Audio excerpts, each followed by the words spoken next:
What advice to give to new aspirants, people just entering the spiritual path with all of their fresh enthusiasm?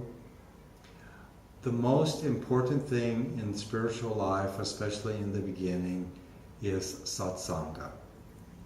And satsang means you need to be with people who think like you do. That is the key towards changing your thinking and developing new habits. Try to find either a community to live in, like an ashram, or if you can't, if you have a job somewhere, have responsibilities, and you're in a place where there isn't any such thing like that, then you need to find some kind of groups that either meditate or are involved in any kind of spiritual approach that suits your temperament. And it may not be the exact one that you want, but you need some support to change your thinking. I mean, if you're interested in like Kriya Yoga, but there's no Kriya Yogis around you, maybe you go to a Zazen sitting and sit with them. You can, of course, spiritual books are always a great companion in the spiritual life, but eventually you need to be with others who are living that way. Of course, in India, we have a great luxury. I have a great luxury that in Rishikesh, where I live, there's more than 300 ashrams. And I've lived most of my life in that kind of setting. Of course, I chose that.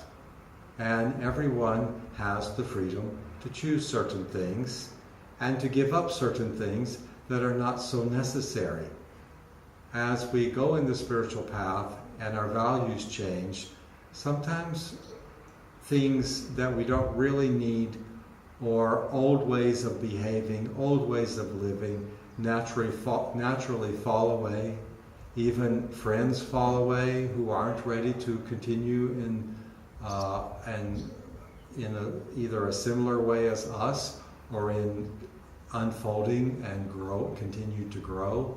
Some people are quite happy where they are in their growth, and you can't force anyone to grow. There is a saying, everyone has the right to evolve or not to evolve, and it is not our place to tell them they have to evolve. People evolve when they're ready, and maybe you have to leave certain situations so that you can be in an environment that is supportive of spiritual life. Also, you must develop good habits. Try to sit every day for meditation.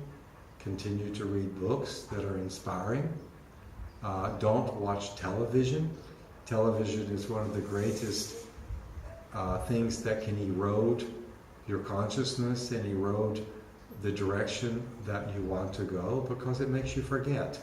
It creates like a hypnotic dream that is an escape for people, and you tend to forget all that you cherish and value so much when you do that.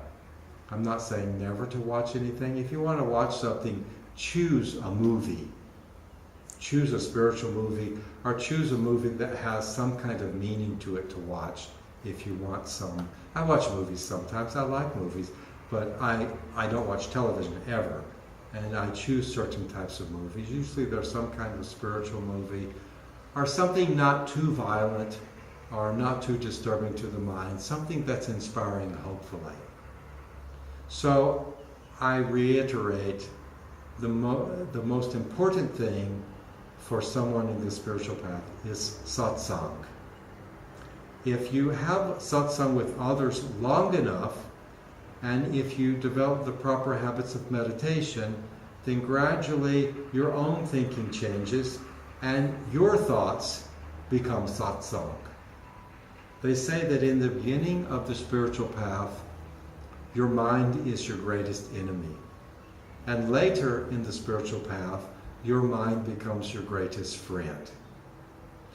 Yogananda once said about satsang, environment is more powerful than willpower. So don't think that it's easy to use your own willpower and just overcome whatever influences that are around you.